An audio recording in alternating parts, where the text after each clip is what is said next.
ஆன்மா உண்மையா அப்படின்னா, பேய் உண்மையா, பிசாசு உண்மையா அப்படின்னா,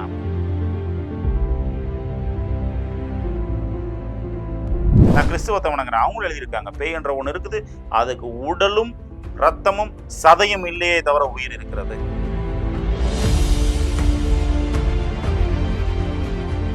பெண் பேய், ஆண் பேய், தாய் பேய், பிள்ளை பேய், குழந்தை பேய், பேய தனித்தனியா பிரிக்கிற ரகங்கள் பிரிக்கிறாங்க. நீ மாட்டு வண்டி எடுத்துட்டு அந்த பக்கம் போனீங்கன்னா அவளை ஏத்திராத வண்டியில, அவள் பேய், அவர் ஆத்மா, அவளை நம்பிராத. இன்னைக்கு வரைக்குமே நம்ம கௌரவ திவாரி டெத்துன்னு ஆன்லைன்ல போய் கூகுள்ல போய் போட்டு பாருங்க, மிஸ்டரியஸ் டெத்துன்னு தான் சொல்லுவாங்க.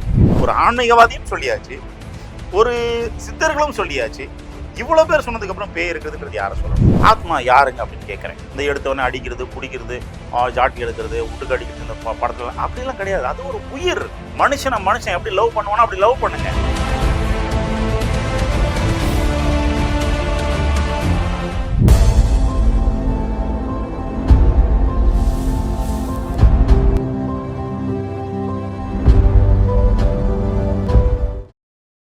இப்போ கர்ம வினை அப்படின்றது நாம முன் ஜென்மத்துல பண்ணி இந்த ஜென்மத்துக்கு கொண்டு வர்றது. இதையே தான் இப்போ ஒரு இஷ்யூ ஆச்சு. பெரிய கர்மா விஷயம், கர்ம வினையை பேசி ஒரு இஷ்யூ ஆச்சு. அவர் புத்தகத்துல இருக்கிறது தான் பேசியிருக்காரு, வேதங்கள் இருக்கிறது தான் பேசியிருக்காரு. இருந்தாலுமே நான் சொல்றேன், அதாவது அப்பாவுடைய சொத்தோ தாத்தாவுடைய சொத்தோ இருக்குது, அவர் இறந்து போயிடுறாரு. இப்போ சொத்து நம்மளுக்கு சேருதா இல்லையா? சேருது. அப்பாவுடைய பேரோ தாத்தாவுடைய பேரோ இருக்குது. இவர் பெரிய ஆளுப்பா, அவருடைய பையன்பா இவரு, அவரை மாதிரி தான் இருப்பார், அவருடைய பேர் சேருதா இல்லையா? சேருது. ஒரு சினிமா நடிகர், மிகப்பெரிய பிரபலமான நடிகர் இருக்காரு, அவங்க அப்பா பழம்பெரும் நடிகர், அவங்க அப்பாவுடைய பேர் இவருடைய பையன் நடிச்சிருக்காருப்பா, வா போய் பார்க்கலாம். ஆனா புதுசா வரக்கூடிய நடிகருக்கு அந்த பேர் இருக்காது. அவரா எழுந்து வரணும். அப்போ முன்னோர்கள் சம்பாதிச்சு வச்ச பேரும் புகழும் பணமும் செல்வமும் எல்லாமே நம்மளுக்கு வந்து சேருதுன்னும் போது பாவங்களும் வந்து சேரும். அதுல மாற்றம் கிடையாது. இல்லைங்க, இது நல்லது மட்டும் தாங்க வரும், கெட்டது வரும். அது எப்படி வராது? அவங்க சாபங்கள் வாங்கி வச்சிருந்தா அந்த சாபங்களும் தான் அவங்களுக்கு வரும். அவங்க கெடுதல் பண்ணி கர்மாக்களை பண்ணி கர்மா எல்லாம் செஞ்சு வச்சிருந்தாங்கன்னா அதுவும் தான் அவங்களுக்கு வந்து சேரும். எந்த வகையிலையும் முன்னோர்கள் செய்தது அனைத்துமே நமக்கு வந்து சேரும். அதுல மாற்றமே கிடையாது. நாம முன் ஜென்மத்துல செஞ்சது நம்மளையே வந்து சேரும். இந்த ஜென்மத்துல நம்ம முன்னோர்கள் செஞ்சது நம்மளுக்கு வந்து சேரும். அதனாலதான் ஒவ்வொரு விஷயமும் நம்ம செய்யும் பொழுது நம்மளுடைய பிள்ளைங்களை பாதிச்சிடக்கூடாது, நம்மளுடைய பேர பிள்ளைங்களை பாதிச்சிடக்கூடாதுன்ற பயம் நம்மளுக்கு இருக்கணும். யாரும் பார்க்கல இந்த தவறை செஞ்சிடலான்ற உணர்வு நம்மளுக்கு இருக்கக்கூடாது. நம்மளுக்கு மேல ஒருத்தர் இருக்கிறான், அவன் பார்த்துட்டு இருக்கிறான். அவன் இந்து, முஸ்லீம், கிறிஸ்டின் யாரா வேணா இருக்கட்டும், ஆனா மேல ஒருத்தர் இருக்கிறான், அவன் பார்த்துட்டு இருக்கிறான் அப்படின்ற உணர்வு நம்மளுக்குள்ள இருந்துச்சு அப்படின்னா அந்த தவறுகளை நம்ம செய்ய மாட்டோம். தவறுகள் செய்யாத பட்சத்தில் கர்ம வினை பாதிக்காது. நீங்க நல்லது மட்டுமே செய்றீங்கன்னா வேற எந்த பேரும் எடுக்கலைங்க. பொண்ணு இல்ல, பேர் இல்ல, புகழ் இல்ல, எதுவுமே கிடையாதுங்க உங்களுக்கு. ஆனா நல்ல குணங்கள் நல்லா சம்பாரிச்சு வச்சிருக்கீங்க, நல்லது மட்டுமே பண்ணிருக்கீங்க அப்படின்னும் போது அதன் விளைவாக வரக்கூடிய சுப லட்சணங்கள் அந்த பையனையும் பொண்ணையும் வந்து சேரும், உங்களுடைய சந்ததிகளை வந்து சேரும். அவங்களுக்கு நல்லதுகளே எல்லாமே நடக்கும். யாருப்பா? அப்பா செஞ்ச புண்ணியம் பையனுக்கு கிடைக்குதுப்பா. அப்ப அப்பா செஞ்ச கர்மா அதுவும் பையனுக்கு தான் கிடைக்கும். அப்பா சம்பாரிச்சு வச்ச சொத்து வேணும், அப்பா செஞ்சு சம்பாரிச்சு வச்ச புகழ் வேணும், பேர் வேணும், அப்பா பண்ணி வச்ச புண்ணியம் வேணும். கர்மா மட்டும் வேணான்ற முடிவை நம்ம எடுக்க முடியாது. எது செஞ்சு வச்சாலும் அப்பா தாத்தாக்கள் செஞ்சு அதை நம்மளை வந்து சேரவே தான் செய்யும். அது என்னைக்கு நம்ம வேணான்னு முடிவு பண்ணணும்? சொத்தை மட்டும் எழுதி வாங்கிடுறேங்க, சொத்து மட்டும் வச்சுக்கிறேங்க, அவர் கர்மா மட்டும் எனக்கு வேணாங்க. ஏங்க, அவர் கர்மா பண்ணி தாங்க அந்த சொத்தை சம்பாரிச்சிருக்காரு.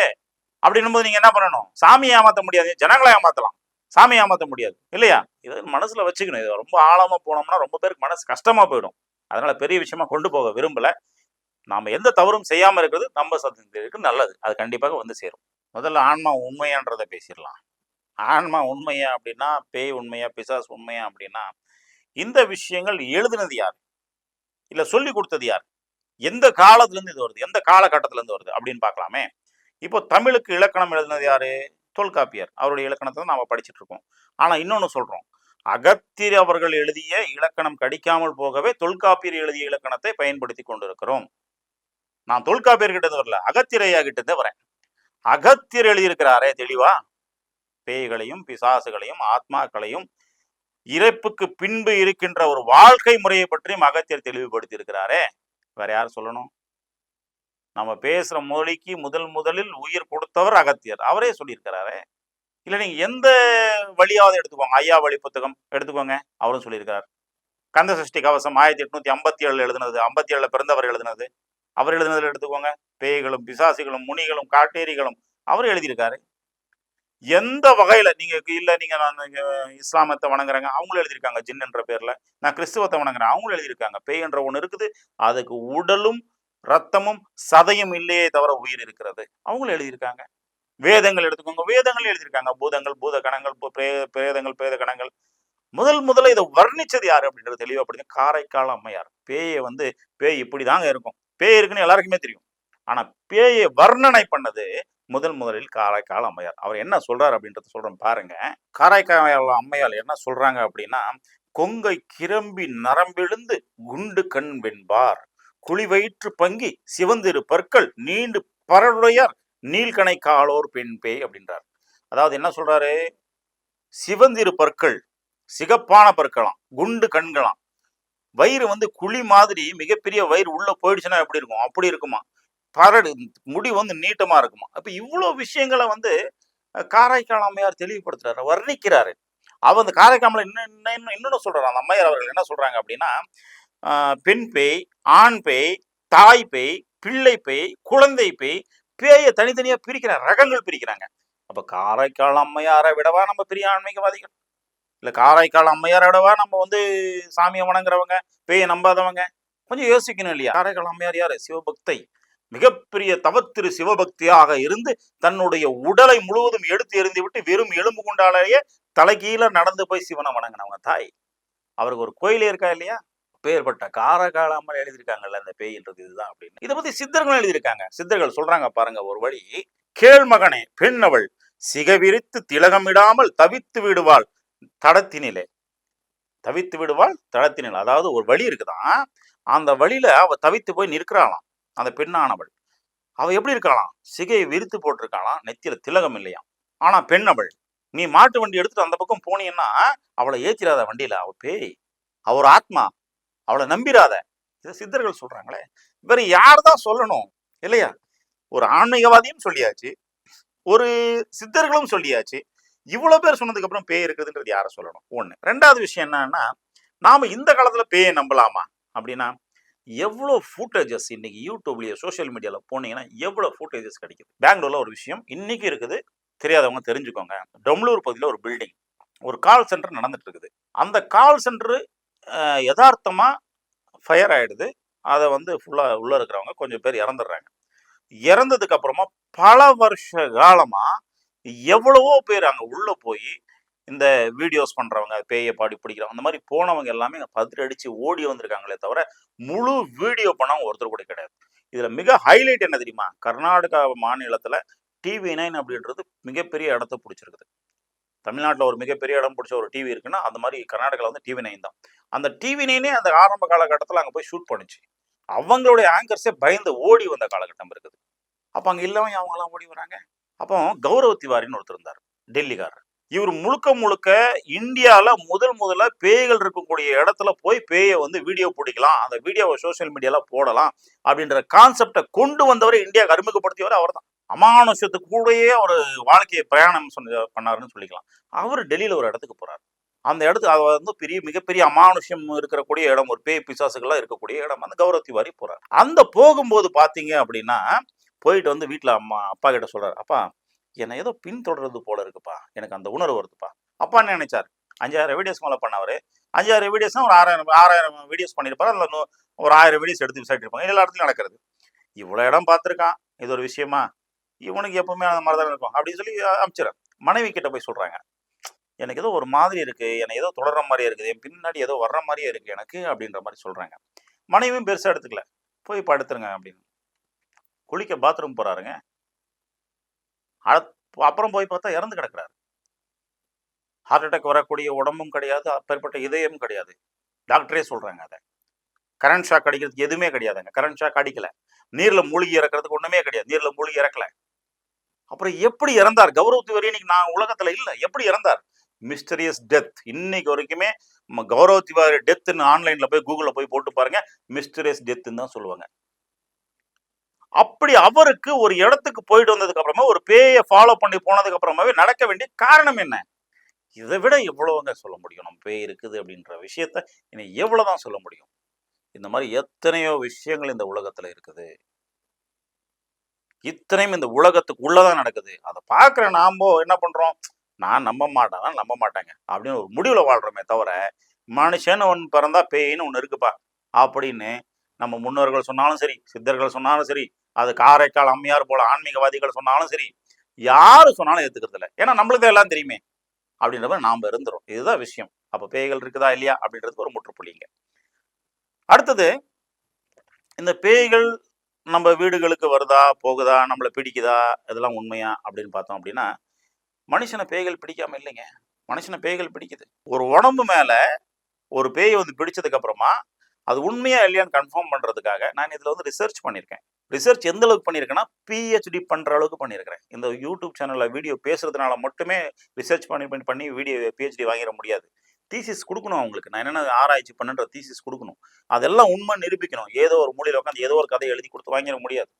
அவ்வளவும் பண்ணி ஒரு யூனிவர்சிட்டில போய் சப்மிட் பண்ணி அதான் அத அவங்க ஏத்துக்கிட்டு பிஹெச்டி அந்த மாரி பண்ணியிருக்கேன் நான். இதையே இந்த பேய் விஷயமே அமானுஷ்ய விஷயத்தையே முழுசா ஆராய்ச்சி பண்ணவன் நான். அதுல தெளிவா சொல்றேன். ஒரு தமிழ் பேசக்கூடிய ஒரு அம்மாக்கு வந்து ஒரு பேய் பிடிச்சு. அந்த அம்மாக்கு தமிழ தவிர வேற எதுவுமே தெரியாது. பேய் பிடிச்சதுக்கு அப்புறம் அந்த அம்மா கிட்ட பேசுனா உருதுல பேசுது. அப்ப பேசினவங்க யாரு? அந்த பெண்ணோட அப்பா அம்மா சொல்றாங்க, இந்த பெண்ணுக்கு இதுவரைக்கும் உருது தெரியாதுங்க. இதுவரைக்கும் உருதுல பேசினதே கிடையாதுங்க. இன்னைக்கு தாங்க உருதுல பேசுது. அப்ப பேசுனது யாரு? அப்ப உடல்ல இருக்கக்கூடிய வேற யாரோ ஒரு நபர் பிடிக்காம எப்படி பேச முடியும்? ஒண்ணு. 2வது விஷயம் என்னன்னா, ஒரு பொம்மசந்திரான்ற ஒரு ஏரியா.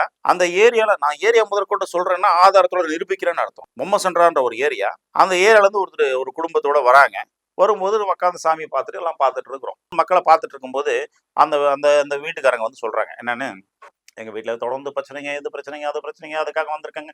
சரிம்மா உட்காருங்க பார்க்கலாம்னு சொல்லிட்டு நான் காளி தேவியை வேண்டிட்டு சில பூஜைகள் பண்ணிட்டு இருக்கும்போது, அதுல ஒருத்தர் வந்து ஆடுறாரு. ஆடும்போது நம்மளுக்கு சாமி வந்திருக்கா, பேய் வந்திருக்கான்றது அத சொன்னாலே ஏற்கனவே மந்திர சித்திகள், யந்திர சித்திகள்லாம் பண்ணிருக்காங்க. அந்த மாதிரி சித்து பண்ணவங்க கை வச்சு பார்த்தா தெரியும். நெத்தியில கை வச்சு பார்க்கும்போது இது ஒரு ஆத்மான்னு தெரியுது. ஆத்மா யாருங்க அப்படின்னு கேட்கிறேன். இந்த எடுத்தவொடனே அடிக்கிறது, புடிக்கிறது, ஜாட்டி எடுக்கிறது, உடுக்கு அடிக்கிறது இந்த படத்துல அப்படியெல்லாம் கிடையாது. அது ஒரு உயிர். மனுஷன் எப்படி லவ் பண்ணுவானோ அப்படி லவ் பண்ணுங்க.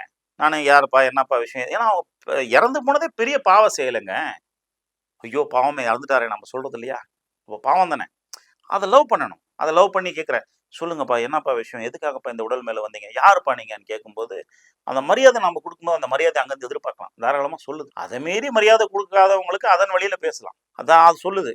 நான் இவங்களுடைய தாத்தா தான் வந்திருக்கேன் அப்படின்னு. ஆமா, அந்த கூட்டமா வந்தவங்கல சில பேர் நம்பல, சில பேர் நம்புறாங்க. சில பேர் அவனே தான் அப்படி பண்றான் அப்படின்றாங்க. சில பேர் எங்க தாத்தா தான் வந்திருக்காரு அப்படின்றாங்க.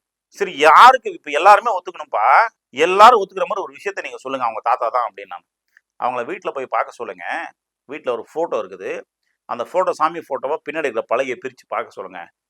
பார்த்துட்டு சொல்லுங்க அப்படின்றாங்க. என்னன்னு அவங்களும் சொல்லல. வந்த ஆத்மாவும் சொல்லல. இவங்களுக்கும் எங்களுக்கு தெரியாதுங்க, நாங்க போய் பார்க்குறோம்ன்னு. வீட்ல போய் தினந்தோறும் வணங்கி கொண்டிருக்கக்கூடிய ஒரு ஃப்ரேம் போட்ட கண்ணாடி போட்டு ஃப்ரேம் போட்ட ஃபோட்டோவ எடுத்து பின்னாடி இருக்கிற ஆணியெல்லாம் கழட்டி பலகைய ஓப்பன் பண்ணி பார்க்குறாங்க. உள்ள சொத்து பத்திரம் இருக்குதுங்க. பல கோடி ரூபாய் வேல்யூவேஷன். பெங்களூர் பொம்மசந்திரா நான் சொல்லிட்டு இருக்கிறது. பல கோடி ரூபாய் வேல்யூவேஷன். தினக்கூலியா இருந்தவங்க வந்திருந்தாங்க என்கிட்ட. அந்த பல கோடி ரூபாய் வேல்யூவேஷன் இருக்க நிலம் கிடைச்ச உடனே அவங்களுக்கு ஒரு பக்கம் ஆர்ப்பரிக்க முடியாத ஒரு சந்தோஷம், இன்னொரு பக்கம் அமானுஷ்யம். ஒரு தாத்தாவே வந்து நம்ம கிட்ட பேசிட்டு போயிருக்காரு. திருப்பி வராங்க நம்ம கிட்ட. வந்துட்டு ஐயா இந்த மாதிரி ஐயா. அப்போ நான் என்ன சொல்ல வரேன் இதுல இருந்து? ஒரு குடும்பத்துக்கு ஒரு நன்மை செய்யறதுக்காக அவருடைய முன்னோர் வந்து சொல்றாரு. ஒரு நிலமே நம்ம கிட்ட இருக்குடா, நீங்க ஏன்டா விட்டு வச்சிருக்கீங்க? நிலத்துடைய பத்திரம் இங்க இருக்குப்பா. போய் பாருப்பா. அப்ப ஆத்மா இல்லாம எப்படி இது நடக்கும்? எனி டைம் எந்த டிவி சேனல் முன்னாடி வேணும்னாலும் நான் உங்கள கூட்டு வந்து உட்கார வச்சு பேட்டியே குடுக்க வைக்க முடியும். தமிழ்நாட்டுல ஒரு மிகப்பெரிய டாக்டர். எந்த அளவுக்கு டாக்டர் அப்படின்னா, இப்போ இந்த கொரோனா காலகட்டம்லாம் வந்துச்சுல்ல.